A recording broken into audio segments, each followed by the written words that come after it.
Minat Olympique Marseille terhadap Benjamin Pavard semakin serius. Di Prancis, kabar ini juga telah dikonfirmasi, dengan detail tawaran yang kini sudah berada di meja Inter. Menurut jurnalis Santi Auna melalui X, Marseille mengajukan proposal berupa pinjaman berbayar dengan opsi pembelian permanen senilai 15 juta euro. Negosiasi antara kedua klub masih berlangsung intens. Sementara itu, Pavard sendiri sudah memberikan persetujuan untuk pindah ke Ligue 1.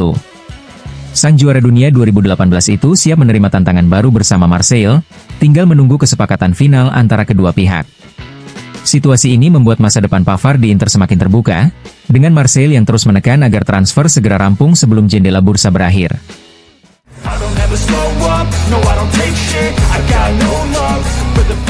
Inter tengah mengupayakan manuver besar di detik-detik akhir bursa transfer.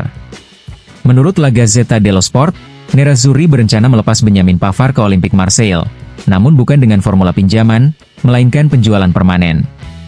Sebagai gantinya, mereka mengincar Manuel Akanji dari Manchester City. Operasi ganda ini dinilai rumit mengingat waktu yang semakin sempit. Meski begitu, peluang tetap terbuka karena bek asal Swiss sudah menolak pinangan AC Milan beberapa hari lalu. Alasannya jelas, ia hanya ingin bermain di klub yang tampil di Liga Champions. Situasi itu membuat Inter muncul sebagai destinasi ideal bagi Akanji, sekaligus solusi cepat bagi Nerazzurri jika benar-benar melepas Pavard. Bursa transfer yang mendekati penutupan kini bisa menjadi panggung untuk salah satu kejutan besar musim panas ini.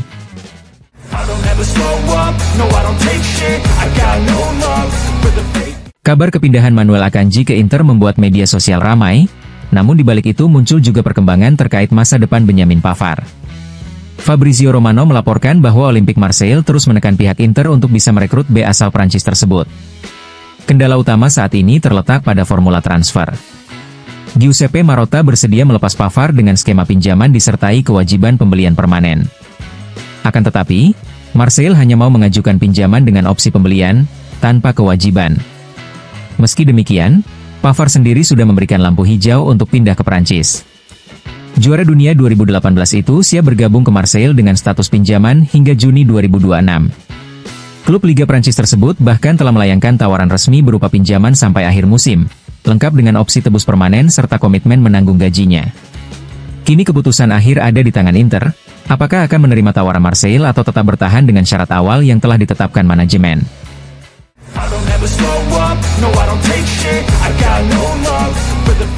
Inter melakukan langkah kejutan di bursa transfer dengan memastikan kedatangan Manuel Akanji. Bek tengah asal Swiss kelahiran 1996 itu didatangkan dari Manchester City dengan status pinjaman berbayar senilai 2 juta euro.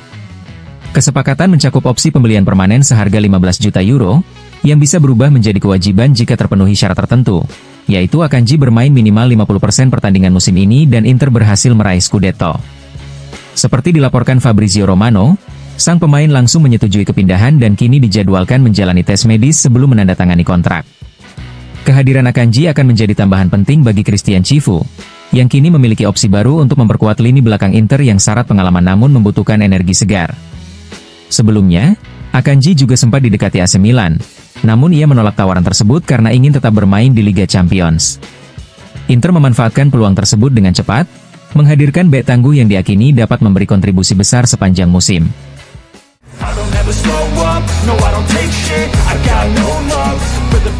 Denzel Dumfries angkat bicara usai kekalahan Inter dari Udinese di San Siro, dalam laga di mana dirinya mencetak gol namun juga menjadi penyebab penalti yang mengubah jalannya pertandingan. Bek sayap asal Belanda itu mengakui hasil tersebut sulit diterima, meski menegaskan bahwa tim sebenarnya memiliki banyak peluang untuk membalikan keadaan. Terkait insiden penalti, Dumfries membela diri. Ya, bola memang mengenai tangan saya, tapi apa yang bisa saya lakukan? Saya kehilangan kontak visual dengan bola, melompat secara normal, dan mustahil melompat dengan tangan di belakang. Bagi saya itu situasi abu-abu. Sulit bagi kami dan juga wasit, jelasnya. Menurut Dumfries, tidak semua kontak tangan otomatis harus dianggap pelanggaran. Kalau saya jadi penyerang, mungkin saya akan bilang itu penalti, tapi sebenarnya tidak mudah. Dalam jarak sedekat itu, sangat sulit. Saya rasa para bek perlu mendapatkan perlindungan lebih dalam situasi seperti ini, tambahnya. Meski pahit, Dumfries menegaskan kekalahan ini tidak akan memengaruhi semangat Inter. Kami semua tetap satu visi. Sekarang ada jeda internasional, lalu kami kembali bekerja. Ini bagian dari proses. Hal terpenting adalah bangkit lebih kuat dan bergerak ke arah yang benar, pungkasnya.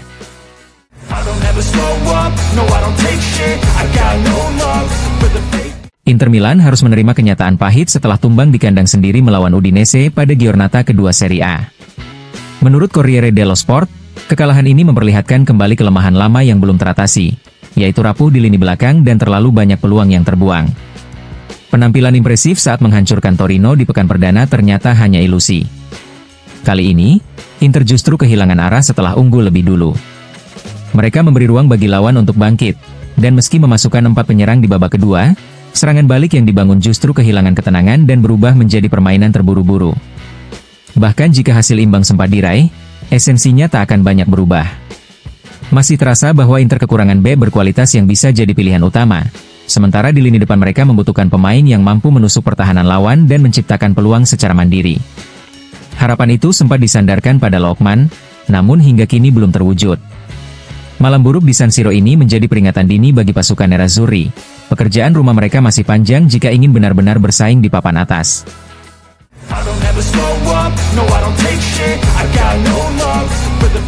Laga Inter melawan Udinese diwarnai dengan 2 sisi berbeda yang terangkum hanya dalam hitungan menit. Denzel Dumfries tampil sebagai protagonis utama. Ia membuka keunggulan Inter dengan golnya, namun kemudian justru menjadi penyebab lahirnya penalti yang memberi jalan kebangkitan tim tamu sebelum akhirnya mereka membalikan keadaan. Corriere dello Sport menyoroti momen tersebut sebagai cerminan kontradiksi yang sedang melanda Inter. Pelatih Christian Cifu tetap mempercayakan tempatnya kepada Dumfries hingga akhir laga, sebuah keputusan yang sekaligus memperlihatkan keraguan terhadap pelapisnya. Padahal, Inter telah mendatangkan Luis Enrique pada bursa transfer sebagai alternatif di posisi sayap kanan.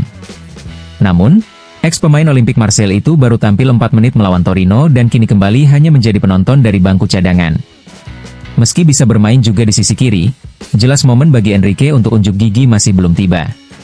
Pertandingan ini seakan menegaskan bahwa Inter masih mencari keseimbangan, terutama di sektor sayap, di mana kepercayaan penuh pada Dumfries bisa menjadi kekuatan sekaligus titik rapuh bagi tim.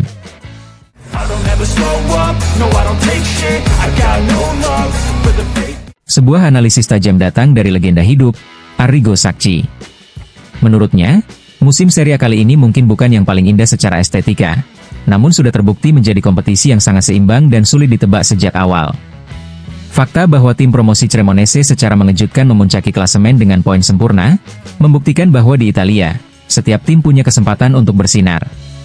Sacchi menyoroti bahwa tim-tim besar Italia, baik secara langsung maupun tidak, sedang mengalami kesulitan. Ia mencatat bagaimana Napoli harus berjuang hingga menit-menit akhir untuk menang, Juventus diselamatkan oleh Mister Gawang, dan Inter justru terpeleset di kandang. Kekalahan Inter di San Siro tentu menjadi kejutan terbesar. Siapa yang akan menyangka, setelah menggilas Torino 5-0 di laga perdana, Inter justru takluk dari Udinese? Mungkin tidak ada yang menduganya. Namun, Sacchi memilih untuk melihat dari sudut pandang taktis. Ia menampik anggapan bahwa pujian berlebihan setelah kemenangan besar bisa merusak tim. Sebaliknya, ia fokus pada bagaimana Udinese, sebuah tim yang terorganisir dengan baik, mampu membaca dan meredam permainan Inter. Meski tertinggal lebih dulu, tim asal Friuli itu menunjukkan keberanian dan ide yang jelas untuk bangkit dan membalikan keadaan. Di sisi lain, Sacchi tidak menyalahkan para pemain Inter, yang sudah berjuang keras. Namun, ia melihat ada masalah mendasar pada taktik tim asuhan Cifu. Perubahan formasi di babak kedua tidak cukup untuk menutupi inkonsistensi. Ada saat-saat bagus dan kemudian kesalahan fatal, kata Sacchi. Ia menekankan bahwa menemukan keseimbangan adalah tugas pelatih. Keseimbangan inilah yang menjadi kunci untuk meraih prestasi besar. Butuh waktu bagi Cifu untuk memperbaiki lini pertahanan dan menuntut para pemainnya bermain lebih cepat. Sacchi mengingatkan bahwa meskipun ini baru pekan kedua, kritikan akan mulai menjadi lagu yang menjengkelkan. Meskipun demikian, ini bukanlah akhir dari segalanya. Kompetisi masih panjang, dan Inter masih memiliki banyak waktu untuk berbenah.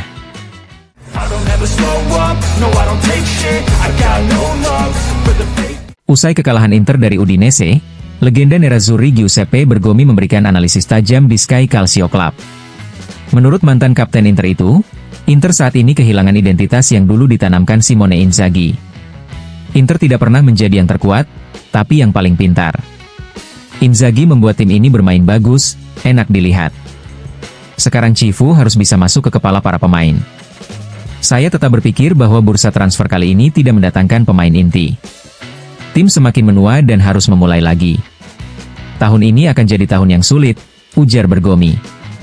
Ia juga menyoroti perbedaan perlakuan terhadap Cifu dibandingkan pendahulunya. Sudah 4 tahun saya tidak mengubah pendapat.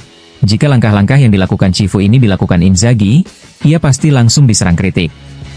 Sekarang yang penting Cifu bisa benar-benar memengaruhi mentalitas skuad. Inter tidak mengalami peningkatan. Terkait pasar transfer, Bergomi tak menahan kritik. Suchik adalah pemain teknis lain, tipikal nomor 10. Kone mungkin bisa jadi pilihan tepat, sementara Diouf lebih suka menyerang. Kalau memang ingin benar-benar berubah setelah melepas Inzaghi, seharusnya mendatangkan tipe pemain berbeda, meski itu berisiko. Inter dulu kuat karena bermain dengan baik. Komentar Bergomi ini menjadi peringatan keras bahwa jalan Inter musim ini bisa jauh lebih terjal dibandingkan sebelumnya.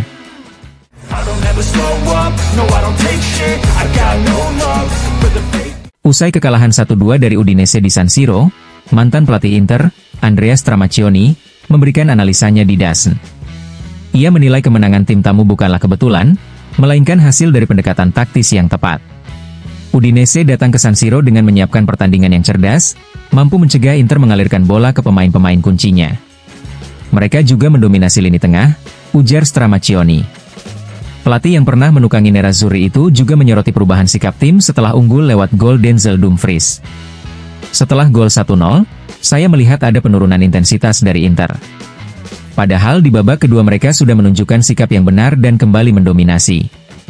Menurut saya, hasil imbang seharusnya bisa diraih, pungkasnya. Meski gagal membawa pulang poin, Stramaccioni menilai bahwa Inter masih memiliki dasar permainan yang positif, namun perlu menjaga konsistensi intensitas sepanjang laga jika ingin kembali ke jalur kemenangan.